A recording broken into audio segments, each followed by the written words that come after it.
Assalamualaikum warahmatullahi wabarakatuh. Salam sejahtera bagi kita semuanya. Perkenalkan, kami dari kelompok 6 ingin mempresentasikan hasil diskusi kami tentang pekerjaan dan profesi. Sebelum masuk ke materinya, izinkan saya memperkenalkan anggota dari kelompok 6, yaitu yang pertama ada Asarul Ma'arif, yang kedua ada Ahmad Tirta Faidul Huda, yang ketiga ada Erla Dwinanda Suryani Putri, yang keempat ada Muhammad Arif Ardiansyah, yang kelima ada Sofia Era Malindo. Di sini saya akan mempresentasikan dan menjelaskan tentang pengertian pekerjaan serta ciri-ciri pekerjaan.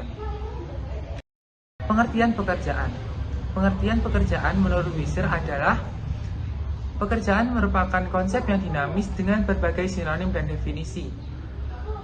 Menurut Westword, pekerjaan sendiri apabila dikaji dalam konteks sosial kultural itu merupakan kewajiban yang kuat pada tiap individu agar bekerja sama terhadap kesejahteraan keluarga. Apabila dikaji dalam konteks ekonomi politik, bekerja itu merupakan lahan promosi karena menghasilkan suatu upah atau penghasilan guna untuk memenuhi kebutuhan sehari-hari mereka. Yang ketiga, menurut Yaktiningsai, pekerja adalah sebuah kegiatan yang menghasilkan sesuatu yang bernilai bagi orang lain. Dalam pelaksanaannya itu harus beraliansi organisasi kerja yang bersifat formal. Jadi dapat ditarik kesimpulan dari ketiga ahli di atas adalah pekerjaan merupakan sebuah aktivitas utama yang dilakukan oleh manusia, baik dalam gerakan maupun kegiatan sosial yang pada dasarnya itu sebagai pemenuhan kebutuhan sehari-hari. Lalu ada ciri-ciri pekerjaan. Ciri-ciri pekerjaan yang pertama yaitu bertujuan untuk memenuhi kebutuhan sehari-hari. Dengan kita bekerja dan menghasilkan sebuah penghasilan, maka itu tuh dapat memenuhi kebutuhan kita sehari-hari seperti kebutuhan sandang, pangan, dan lain-lain. Yang kedua ada pekerjaan itu dapat dilakukan semua orang, tidak terkecuali bagi yang dewasa, remaja, maupun yang sudah tua. Yang ketiga, pekerjaan itu dapat dilakukan tanpa adanya ilmu dan keterampilan khusus. Maksudnya adalah bekerja itu sifatnya bebas. Jadi tanpa adanya ilmu dan keterampilan khusus itu kita dapat bekerja karena tidak ada aturan atau harus berada di lingkungan seperti profesi. Jadi berbeda dengan profesi yang mengharuskan adanya syarat-syarat khusus. Yang keempat, ciri-ciri pekerjaan yang keempat adalah menghasilkan upah dalam jumlah kecil. Karena tidak adanya ilmu dan keterampilan khusus tadi, pekerjaan itu menghasilkan upahnya atau penghasilannya itu dalam jumlah kecil. Dan juga pekerjaan itu memiliki status yang rendah dalam masyarakat, kayak udah seperti tidak beda dengan profesi kayak bergelar gitu. Kalau pekerjaan itu lebih kayak hal umum atau general seperti itu. Untuk materi selanjutnya akan disampaikan oleh teman saya. Sekarang mengenai bab profesi. Pengertian profesi. Profesi merupakan bidang pekerjaan yang berlandaskan pendidikan kalian meliputi keterampilan dan kejujuran tertentu. Menurut pendapat Rusman, profesi ialah jabatan atau pekerjaan yang dimana dalam pelaksanaannya seseorang itu dituntut memiliki keahlian tertentu. Dari sini dapat disimpulkan bahwa kedua profesi ini terkait erat. Artinya tidak semua orang dapat mempelajari profesi ini melalui pendidikan khusus dan persiapan untuk profesi guru. Profesi guru merupakan salah satu profesi yang sangat penting bagi kehidupan manusia. Karena sangat penting, sepertinya halnya profesi guru penting bagi pembangunan negara. Ketika kita berbicara tentang profesi ini, ada kata lain seperti profesional, profesionalisme, profesionalisasi, dan profesionalitas. Ciri-ciri profesi. Menurut Nasution dan Siahaan 2009-47, ciri-ciri profesi meliputi 1. diakui oleh masyarakat dan pemerintah sesuai dengan bidang layanan tertentu dan hanya dapat dilakukan oleh kelompok pekerja yang masuk dalam kategori profesi. 2. Memiliki sekumpulan ilmu yang digunakan sebagai landasan teknik dan prosedur kerja. 3. Diperlukan adanya persiapan yang sistematis. Maksudnya, terdapat persyaratan pendidikan prajabatan yang sistematis dan biasanya berlangsung relatif lama. 4. Terdapat mekanisme yang digunakan untuk melakukan penyaringan secara efektif. 5. Terdapat organisasi profesi. Dibutuhkan organisasi profesi dengan tujuan untuk melindungi kepentingan para anggota di luar kelompok dan supaya anggota dapat memberikan layanan yang terbaik guna untuk bermanfaat bagi pemakai layanannya. Yang selanjutnya adalah perbedaan pekerjaan dan profesi. Karakteristik yang membedakan antara pekerjaan dan profesi yang pertama adalah melalui ujian kompetensi. Profesi dianggap sebagai seseorang yang ahli dalam bidangnya, di mana dalam menjalankan profesi tersebut seseorang harus melalui sebuah ujian, salah satunya yaitu uji kompetensi. Dengan melalui tahapan tersebut dapat ditarik kesimpulan apakah seseorang itu mampu atau layak dalam menjalankan sebuah profesi dalam bidang tertentu. Yang kedua yaitu dalam menjalankan sebuah profesi terdapat kode etik. Kode etik memiliki tujuan untuk menjalankan tugas seseorang agar tidak berlaku sewenang-wenang dalam profesinya. Kode etik sendiri juga berbeda antar profesi masing-masing, seperti kode etik guru, kode etik jurnalis, kode etik dokter, kode etik dosen, dan lain-lain. Yang ketiga yaitu memiliki keterampilan dan pengetahuan khusus. Profesi bukan hanya tentang orang yang serba bisa dan tahu tentang sesuatu bidang, namun mereka harus menempuh jalur pendidikan yang memungkinkan adanya pelatihan yang panjang. Sehingga dengan adanya hal tersebut, seseorang yang memiliki profesi dapat memiliki keterampilan dan pengetahuan khusus tentang bidang yang sedang di dalamnya. Yang keempat yaitu bekerja untuk kepentingan bersama. Profesi pada umumnya dapat dikaitkan dengan kepentingan umum yang berarti mereka bekerja untuk kepentingan bersama. Seperti contohnya yaitu profesi dosen yang bekerja dalam mendidik generasi penerus bangsa. Lalu dokter yang bekerja untuk mengatasi permasalahan yang berkaitan dengan kesehatan masyarakat. Dan yang terakhir yaitu memiliki lisensi. Profesi merupakan pekerjaan profesional yang dalam pelaksanaannya harus melalui pendidikan atau pelatihan khusus. Maka dari itu, mereka juga memiliki lisensi pekerjaan dalam bidangnya yang bertujuan sebagai bukti kompeten seseorang. Saya Erla Dwinanda yang akan menjelaskan tentang klasifikasi dan jenis pekerjaan pendidikan. Sebagaimana yang tercantum dalam Undang-Undang Republik Indonesia Nomor 20 Tahun 2003 tentang Sistem Pendidikan Nasional. Klasifikasi tenaga kependidikan disebutkan sebagai berikut. Yang pertama yaitu Kepala Satuan Pendidikan. Kepala Satuan Pendidikan adalah orang yang berhak dan bertanggung jawab untuk memimpin lembaga pendidikan.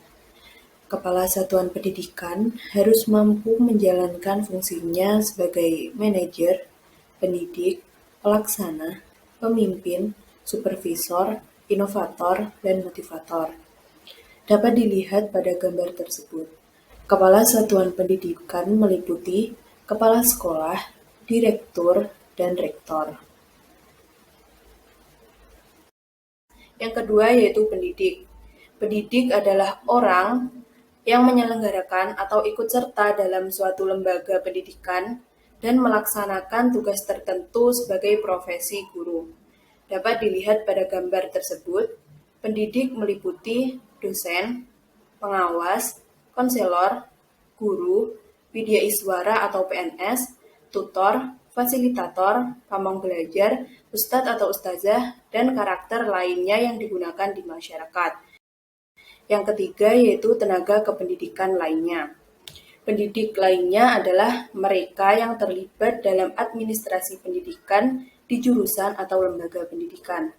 Meskipun mereka tidak terlibat dalam proses pembelajaran atau terlibat langsung.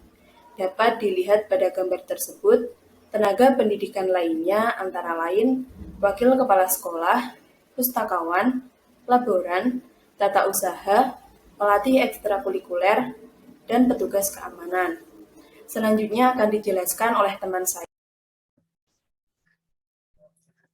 Selanjutnya di sini saya akan menjelaskan jenis profesi pendidikan.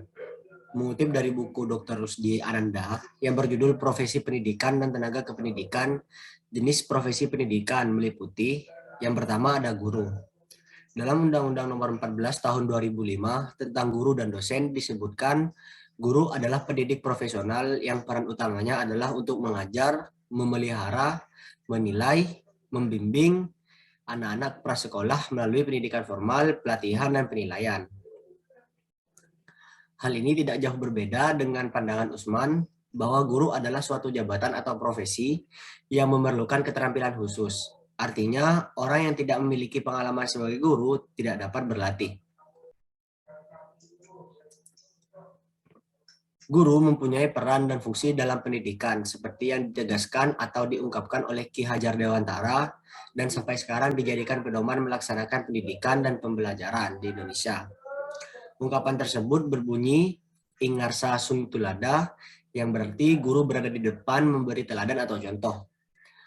Yang kedua ada Ing Madya Mangun Karsa, yang berarti guru berada di tengah menciptakan peluang untuk berprakarsa. Dan yang terakhir ada Tut Wuri Handayani, yaitu guru berada di belakang untuk memberi arahan dan dorongan. Selanjutnya yang kedua ada kepala sekolah. Menurut Wahyudi, tahun 2012, kepala sekolah merupakan seseorang yang bertugas memimpin lembaga pendidikan atau sekolah dan bertanggung jawab atas kualitas sumber daya manusia yang ada. Subjek sumber daya manusia ini adalah guru dan siswa sekolah. Pemimpin sekolah memiliki fungsi dan peran sebagai guru, administrator, manajer, supervisor, pemimpin, inovator, dan juga motivator. Yang ketiga ada pengawas sekolah.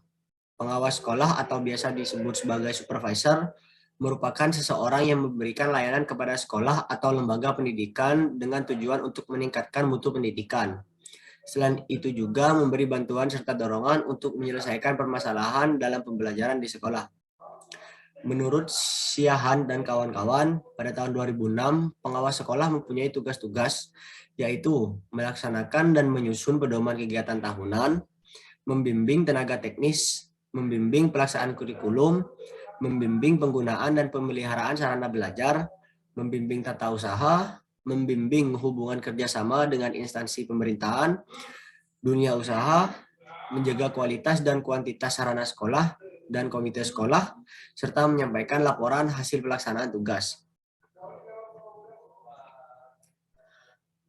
Yang keempat ada Widyaiswara. Widyaiswara merupakan salah satu jenis jabatan fungsional dengan tugas, tanggung jawab, wewenang, dan hak untuk melaksanakan kegiatan mendidik, pengajaran, dan pelatihan. Biasanya disingkat dengan Dikjarti. Dikjarti PNS ini memiliki tugas evaluasi dan pengembangan diklat pada lembaga diklat pemerintahan. Selanjutnya yang kelima ada konselor. Konselor adalah guru profesional yang telah menyelesaikan pendidikan akademik kelas 1. Mereka di program studi sarjana konseling dan program pelatihan profesional mentoring. Menyediakan program pelatihan yang diakui. Tanggung jawab utama konsultan termasuk mengembangkan rencana konsultasi, melaksanakan rencana konsultasi, menganalisis hasil pelaksanaan konsultasi, dan memantau rencana konsultasi. Yang keenam adalah pustakawan. Pustakawan adalah orang yang memiliki keterampilan yang diperoleh melalui pendidikan atau pelatihan di bidang administrasi perpustakaan dan mempunyai kewajiban serta tanggung jawab untuk menyelenggarakan kegiatan administrasi dan pelayanan. Selanjutnya yang ketujuh ada laboran. Laboran adalah teknisi yang bertugas membantu guru untuk melaksanakan pembelajaran yang dapat berupa praktikum atau peragaan. Seperti yang dijelaskan oleh DiCaprio tahun 2012, bahwa laboran merupakan tenaga pendidikan yang berada di laboratorium dan mempunyai fungsi dalam membantu proses penelitian, praktek, dan juga eksperimen. Selanjutnya yang nomor 8 adalah tenaga administrasi. Petugas tata usaha sekolah atau tenaga administrasi ini adalah orang yang melaksanakan suatu kegiatan dengan tujuan untuk menunjang, membantu, melayani, dan juga mengurus segala kegiatan tata usaha di sekolah. Nomor 9 dan juga yang terakhir adalah dosen. Dalam Undang-Undang Nomor 14 Tahun 2005 tentang guru dan dosen dengan jelas menyatakan bahwa dosen adalah pendidik profesional dan akademik dengan misi utama mentransformasikan, mengembangkan, dan menyebarluaskan ilmu pengetahuan, teknologi dan juga pendidikan, seni melalui pendidikan, penelitian, dan pengabdian kepada masyarakat. Selain itu, undang-undang mengharuskan dosen untuk memiliki kualifikasi profesional, gelar akademik, sertifikasi guru, kesehatan fisik dan mental, dan juga keterampilan lain yang diperlukan oleh Departemen Pendidikan Universitas tempat mereka bekerja. Selanjutnya ada kesimpulan. Di sini dapat disimpulkan bahwa pekerjaan adalah aktivitas manusia yang pada dasarnya memiliki tujuan dalam pemenuhan kebutuhan sehari-hari. Menurut Westwood tahun 2008, pekerjaan merupakan kewajiban yang kuat pada tiap individu agar bisa bekerja sama terhadap kesejahteraan keluarga. Sedangkan dalam konteks ekonomi politik, bekerja merupakan lahan promosi karena mempresentasikan suatu penghasilan atau stagnan. Menurut Yaktiningside tahun 1994, bekerja sebagai sebuah kegiatan yang dapat menghasilkan sesuatu yang bernilai bagi orang lain yang dalam pelaksanaannya harus beraliansi organisasi kerja yang bersifat formal. Profesi merupakan pekerjaan yang berlandaskan pendidikan keahlian yang meliputi keterampilan dan kejuruan tertentu. Menurut Zaman Satori tahun 2003, profesi merupakan jabatan atau sebuah pekerjaan yang menuntut expertise atau keahlian dari anggotanya. Rusman juga berpendapat bahwa profesi adalah jabatan atau pekerjaan yang menuntut keahlian tertentu. Jadi, dapat disimpulkan bahwa profesi berkaitan erat dengan keahliannya. Lalu, profesi dapat dikatakan sebagai salah satu pekerjaan, namun sebuah pekerjaan tidak dapat dikatakan sebagai sebuah profesi. Terlebih lagi, profesi juga memiliki karakteristik atau ciri khusus yang membedakannya dengan pekerjaan. Terima kasih, sekian presentasi dari kelompok kami.